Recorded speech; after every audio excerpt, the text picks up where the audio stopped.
Every great conversation begins between two thoughts. Can I tell you something that sounds a little, I don't know, out there maybe? Those are usually the ones worth saying. A few months ago, I was going through something really difficult. And every morning I would wake up, and the first thought, before I even opened my eyes properly, was, this is going to be a hard day. And it always was. Every single day. A hard day. And then something changed. I started, almost as an experiment, thinking something different instead. Not positive affirmation stuff, nothing forced. Just, let's see what today actually is, before I decide. And something shifted. Not immediately, not dramatically, but something shifted. What you just described without knowing it is one of the most important findings in modern neuroscience. Your thoughts were literally, physically shaping your experience of reality. Not metaphorically, biologically. Biologically. So my thought, this is going to be a hard day, was doing something real in my brain before the day even started. Before you opened your eyes. The thought activated neural pathways, released stress hormones, primed your nervous system for threat. And then, of course, everything that happened that day got filtered through a brain already set to hard. So the day wasn't hard because it was hard. It was hard because my brain had already decided it would be. In significant part, yes. This is what researchers call the predictive brain. The brain doesn't actually experience the world directly. It predicts what it expects to find, based on previous experience, current beliefs, and habitual thought patterns, and then interprets everything through that prediction. So we're not seeing reality. We're seeing our expectation of reality. Constantly. Every single moment. And the extraordinary thing, the thing that changes everything when you really understand it, is that thoughts are not passive observations of what is. They are active instructions to the brain about what to look for, what to feel, and how to respond. Those are instructions. Real neurological instructions. There's a concept called neuroplasticity, the brain's ability to physically reorganize itself based on experience and thought. And the research is unambiguous. Your recurrent thinking patterns don't just reflect who you are. They physically shape your brain's structure and function, which then generates more of the same thinking. So thinking the same thoughts repeatedly actually builds the brain to think those thoughts more easily. Think of it like paths through a dense forest. The first time you walk a path, it's barely there. Overgrown, difficult.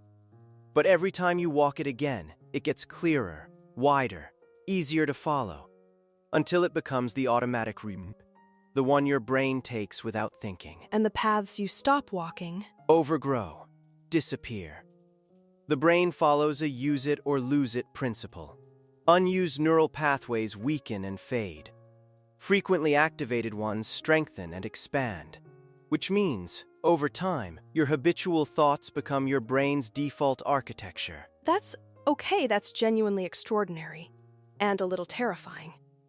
Because most people, most of us, have habitual thoughts we've never questioned. Thoughts we've been thinking so long they feel like facts. Exactly like facts. Because neurologically, they've been walked so many times the path is a highway now. Fast, automatic, effortless. The thought arrives before you even notice it coming. Like, I'm not good at this, or things never work out for me, or I always mess up when it matters most. All highways in certain people's brains, built thought by thought over years, sometimes decades. And here is the crucial thing. The brain doesn't evaluate whether the thought is true. It just follows the path. Efficiently, automatically. It's not checking for accuracy, just running the familiar program. Always the familiar program, unless something interrupts it, which is exactly what you did unconsciously when you changed your morning thought. You started creating a new path, barely visible at first, but there. And every morning I chose it again, it got a little clearer. A little wider, a little more automatic. That's neuroplasticity working in your favor. And research published through Yale University in Nature Medicine found something even more extraordinary than this. Something that genuinely changes how we understand the relationship between thought and physical reality. Tell me. They found that increasing activity in a specific deep brain region through nothing more than positive thinking and mental focus, could actually boost the immune system's response to vaccines. Thought alone. No medication, no physical intervention, just directed mental activity, measurably improving a physical health outcome. Thinking differently made the immune system stronger. In a controlled scientific study, published in one of the most rigorous medical journals in the world, the researchers called it opening a window into unconscious neural activity. They showed that thoughts we consciously direct can reach into biological processes we assumed were completely beyond our control. That's not what most people understand when they hear power of positive thinking. That phrase sounds fluffy. But what you're describing is measurable physical change driven by mental activity. Completely measurable. And it connects to one of the most fascinating phenomena in all of medicine, the placebo effect, which most people think of as, oh, the person just thought they were getting better, as if thinking were somehow not real. But brain imaging tells a completely different story. What does the imaging show? When someone receives a placebo, a sugar pill, a fake cream, an inert treatment, believing it will work, the prefrontal cortex activates, the high-level thinking brain, and it connects directly to the regions that manufacture neurochemicals. Dopamine, oxytocin, the brain's own opioids, real chemicals released in measurable quantities, because of a thought, because of a belief. So the placebo effect isn't the absence of a real effect, it is the real effect, produced by the mind. Produced entirely by thought and belief. Which means, and this is where it gets profound, the mind has a genuine pharmaceutical capacity. It can manufacture real chemicals that reduce pain, improve mood, accelerate healing. And the trigger for that pharmacy is thought. We have a pharmacy inside us, and thought is the prescription. That's a very precise way to put it. And most people walk around completely unaware they have it. Or worse, actively dispensing the wrong prescriptions to themselves all day long. Negative thoughts triggering stress hormones. Fear thoughts activating alarm responses. Critical self-talk releasing the chemistry of threat. All day, every day. Chronically, without realizing it. Because the thoughts feel like observations, not actions. They feel like, I'm just noticing how things are. But neuroscience says no. Every thought is an action. Every thought does something. In your brain, in your body, in your experience of the world. Every thought is an action. That changes everything about how you relate to your own mind. It has to. Because once you understand that, you can no longer pretend your thoughts are neutral. They never were. They were always doing something.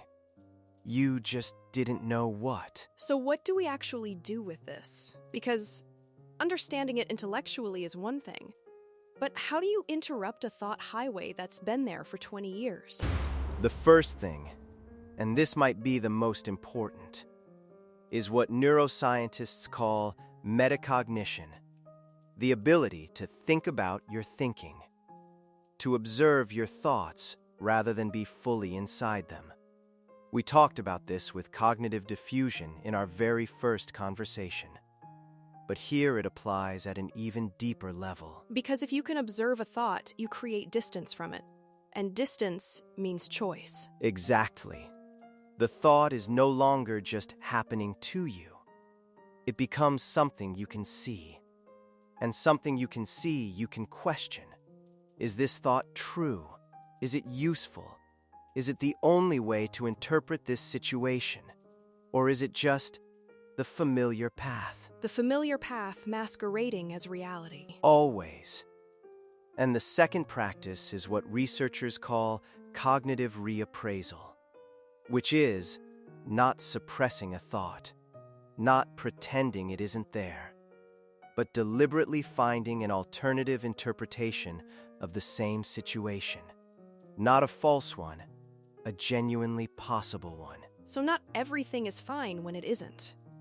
But this is difficult, and I have navigated difficult things before. That shift from "this is hard" to "This is hard and I am capable," activates completely different neural circuitry. Studies show cognitive reappraisal reduces activity in the amygdala, the threat center, and increases activity in the prefrontal cortex, the solution-finding center. One thought shift. Measurable neurological change. We can literally redirect our own brain by changing the interpretation. In real time.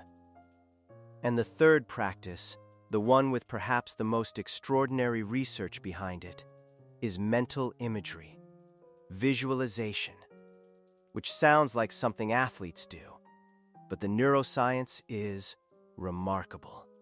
What does the research say? Brain imaging studies show that when you vividly imagine performing an action, the same neural pathways activate as when you actually perform it. Not identical, but significantly overlapping. Which is why Olympic athletes train mentally as seriously as physically. Because the brain, to a meaningful degree, cannot fully distinguish between a vividly imagined experience and a real one. The brain treats a vivid thought like a real event. In significant ways, which means you can literally rehearse success, rehearse calm, rehearse courage in your mind. And the neural pathways for those states strengthen, even without the physical experience. You are building the brain for an experience before the experience happens. That's actually one of the most empowering things I've heard. Because it means you don't have to wait for the right circumstances to build the right brain. You can start now, in here. Always in here first. The external world tends to follow what's been built internally. Not magically, not instantly, but consistently, over time. The research on this is clear. People who habitually direct their thinking toward possibility, toward solution, toward growth, don't have easier lives. They have more effective brains for navigating the lives they have. They don't get different problems. They get a different relationship to the problems they have. Which from the inside feels like a different life entirely. I keep thinking about those mornings. The ones where I decided, before I opened my eyes, that it was going to be hard. And all the days I lost to a thought I never questioned. Those days aren't wasted, though, because they brought you to this conversation, to this understanding. And understanding, real understanding, changes the next choice. Not all of them, but the next one. The next one. That's enough, isn't it? You don't have to change every thought. Just the next one.